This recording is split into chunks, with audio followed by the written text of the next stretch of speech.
प्रिय श्रोतागण, अब आइए हम कुरान और विज्ञान पर संक्षिप्त में बात करते हैं, ताकि ये बात भी साबित हो सके कि कुरान ईश्वरीय ग्रंथ है, मानव रचित ग्रंथ नहीं। कुरान कोई विज्ञान की पुस्तक नहीं है, बल्कि मार्गदर्शक ग्रंथ है। परंतु इसकी 6000 आयतों में से 1000 से अधिक आयतों का संबंध विज्ञान से है। कुरान ने आज से 1450 साल पहले उन वैज्ञानिक बातों की चर्चा की है जिसकी खोज विज्ञान आज के युग में कर पाया है। जैसे एक मिसाल लीजिए, भ्रूण का विकास। पवित्र कुरान में मानव भ्रूण के विकास की विभिन्न परिस्थितियों को इस प्रकार बयान किया गया है। सूरा अल मुमिनून, सूरा नंबर 23, आयत नंबर 12 से 14 तक। वलक़द खलक़नल इंसान मिन सुलालतिन मिन तीन सुम्मा जअलनाहु नुत्फ़तन फ़ी क़रारिन मकीन सुम्मा खलक़नन नुत्फ़त अलक़ह फ़खलक़नल अलक़त मुद्ग़ह फ़खलक़नल मुद्ग़त इज़ामन फ़कसौनल इज़ाम लहमा सुम्मा अंशअनाहु ख़ल्क़न आख़र फ़तबारकल्लाहु अहसनुल ख़ालिक़ीन। हमने इंसान को मिट्टी के सत से बनाया, फिर हमने उसे एक सुरक्षित ठहरने की जगह टिपकी हुई बूंद बना दिया। फिर हमने उस बूंद को लोथरा का रूप दिया। फिर हमने उस लोथरे को बूटी का रूप दिया। फिर हमने बूटी की हड्डियां बनाई। फिर हमने उन हड्डियों पर मांस चढ़ाया। फिर हमने उसे एक दूसरा ही सर्जन रूप देकर खड़ा किया।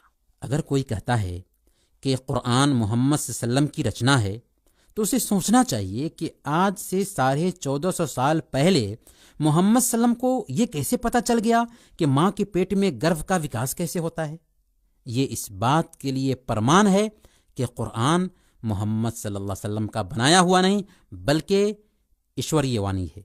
इसीलिए कनाडा यूनिवर्सिटी के एक प्रोफेसर मोरे इन आयतों के संबंध में लिखते हैं, हमारे लिए स्पष्ट है कि ये तथ्य मोहम्मद सल्लम पर अल्लाह की ओर से ही आया है, क्योंकि भ्रूण की खोज मोहम्मद सल्लल्लाहु अलैहि वसल्लम की मृत्यु के बाद ही हुई है। यह हमारे लिए स्पष्ट प्रमाण है कि मोहम्मद सल्लल्लाहु अलैहि वसल्लम अल्लाह के भेजे हुए संदेष्टा हैं। एक दूसरी मिसाल लीजिए, तकलीफ और कष्ट खाल को होता है, गोश्त को नहीं। प्रोफेसर तेगासान ने जब सन 1995 ईस्वी में सऊदी अरब के रियाद में आयोजित एक सभा में कुरान की इस आयत पर चिंतन मनन किया। आयत क्या है? सूरा निसा, आयत नंबर 56। इसके अंदर ये मैसेज है कि जिन लोगों ने हमारी आयतों का इनकार किया, उन्हें हम जल्द ही आग में झोंकेंगे। कुल्लमा नदिजत जुलूदुहुम बद्दलनाहुम जुलूदन गैरहा लियज़ूक़ुल अज़ाब। जब उनकी खालें पक जाएंगी तो हम उन्हें दूसरी खालों से बदल दिया करेंगे ताकि वो यातनाओं का मजा चखते रहें। इस आयत पर चिंतन मनन करने के बाद उन्होंने अपना विचार इन शब्दों में व्यक्त किया, मैं विश्वास करता हूं कि कुरान में जो कुछ भी 1400 वर्ष पूर्व लिखा जा चुका सत्य है और आज अनेकों वैज्ञानिक स्रोतों द्वारा प्रमाणित किया जा चुका है। चूंकि मोहम्मद सल्लल्लाहु अलैहि वसल्लम पढ़े लिखे न थे, अतः वो कुरान के संदेष्टा ही हैं और उन्होंने योग्य सृष्टा की ओर से ही अतिरिक्त ज्ञान को समस्त मनुष्यों तक पहुंचाया है। वो योग्य सृष्टा अल्लाह ही है।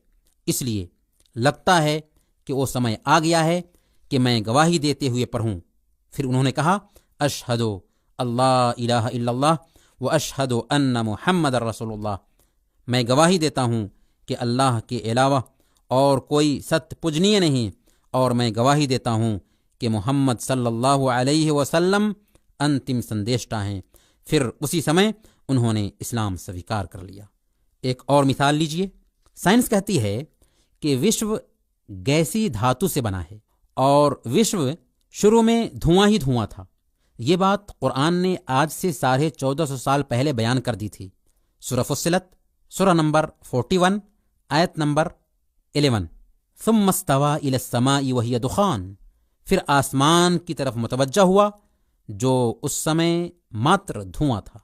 आप सोच सकते हैं कि किसने मोहम्मद सल्लम को बताया कि विश्व शुरू में धुआं ही धुआं था। इसे पता ये चला कि कुरान मोहम्मद सल्लम का बनाया हुआ ग्रंथ नहीं, बल्कि अल्लाह की वाणी है।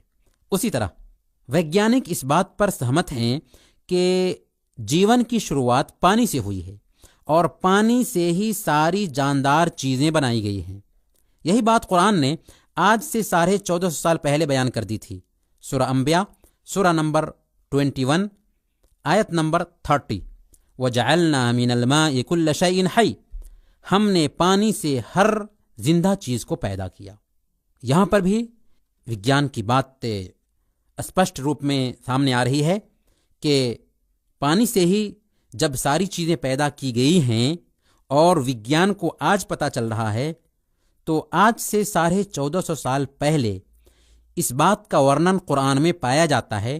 یہ اس بات کے لیے پرمان ہے کہ قرآن ایشوانی ہے، اللہ کی اور سے اوترت گرنتھ ہے۔ اسی طرح سائنس نے کھوج کیا ہے کہ پہاڑوں کی جڑیں زمین کے اوپر نہیں بلکہ زمین کے نیچے ہوتی ہیں، اور اس کا ہلکا سا سرا اوپر ہوتا ہے جو زمین کو ہلنے اور کھسکنے سے بچاتا ہے۔ یہ بات بہت پہلے قرآن مجید میں بتا دی گئی ہے۔ سورہ انبیاء سورہ نمبر 21 آیت نمبر 31، وَجَعَلْنَا فِي الْأَرْضِ رَوَاسِيَ أَن تَمِيدَ بِهِمْ، ہم نے زمین پر پہاڑ بنا دیے تاکہ انہیں لے کر ڈھلک نہ جائیں۔ اب پرشن یہ پیدا ہوتا ہے کہ یہ پرتیک رہس جو وگیان کو اس یوگ میں معلوم ہوئے ہیں، قرآن میں کیسے آ گئے؟ 1400 سال پہلے ایک نبی امی کو یہ سارا گیان کہاں سے آ گیا اور کس نے دے دیا؟ ہر سمجھدار انسان جب ان تتھیوں پر غور کرے گا تو وہ اس پرینام پر پہنچے گا کہ یہ باتیں انسانی سوچ کا نتیجہ نہیں ہو سکتی، بلکہ قرآن ضرور اللہ کی وانی ہے۔ آدرنیے بھائیوں اور بہنوں، اب آئیے ہم انت میں قرآن کی شکچھاؤں پر بھی ایک نظر ڈال دیتے ہیں۔ قرآن ایک ایسا گرنتھ ہے جس کی شکچھائیں ہر یوگ کے لیے ویوہارک آدرش ہیں، اسی لیے وہ اپنے لائے ہوئے دھرم کو دین الفطرہ ارتھات ویوہارک دھرم کے نام سے مانو کے سامنے پرستت کرتا ہے۔ وقت گزرنے کے ساتھ قرآنی شکچھاؤں کے مہتو میں کوئی کمی نہیں آتی، کیونکہ اس کا وشے مانو ہے۔ انسان کے وجود کا ادیش کیا ہے؟ انسان اس دھرتی پر کیوں پیدا کیا گیا؟ اس سنسار کا رچیتا کون ہے؟ اس سنسار کا پالن کرتا کون ہے؟ سرشٹا اور سرشٹی کے بیچ کیا رشتہ ہے؟ یہ سارے ایسے وشے ہیں جن کا سمبند کسی خاص زمانے سے نہیں، کیونکہ اسلام ویلوز کی بات کرتا ہے اور ویلوز کبھی بدلتے نہیں۔ پھر قرآن نے ایکیشور واد، ایشدو تتو اور مرنوپرانت جیون پر بل دیتا ہے، بہودیواد اور مورتی پوجا کا کھنڈن کرتا ہے، گیان پراپت کرنے اور بدھی سے کام لینے کی گھوشنا کرتا ہے۔ اس کا اچھا خاصا وبھاگ اچ آچرن پر بھی سملت ہے۔ وہ اچھے اخلاق جیسے سچائی، امانت داری، نیائیں، وچن پالن، سہانوبھوتی، دیا، ادارتا، ویرتا، گمبھیرتا اور ملنساری پر ابھارتا ہے، اور برے اخلاق جیسے جھوٹ، خیانت، اتیاچار، وچن بھنگ، غیبت، چوری، بھرشٹاچار، سودخوری اور ناپ تول میں کمی کی نندا کرتا ہے۔ یہ وہ شکچھائیں ہیں جن کا مہتو جہاں پہلے تھا وہیں آج بھی ہے۔ اگر آج بھی مانو ان شکچھاؤں پر عمل کرنے لگ جائے تو مانو سماج امن و شانتی سے پریپورن ہو جائے گا۔ اس لیے یہ کہنا بالکل غلط ہے کہ قرآن کی شکچھائیں آج کے زمانے کے انوکول نہیں، بلکہ ہر زمانے کے لیے انوکول ہیں، اور قیامت کے دن تک قرآن کی شکچھائیں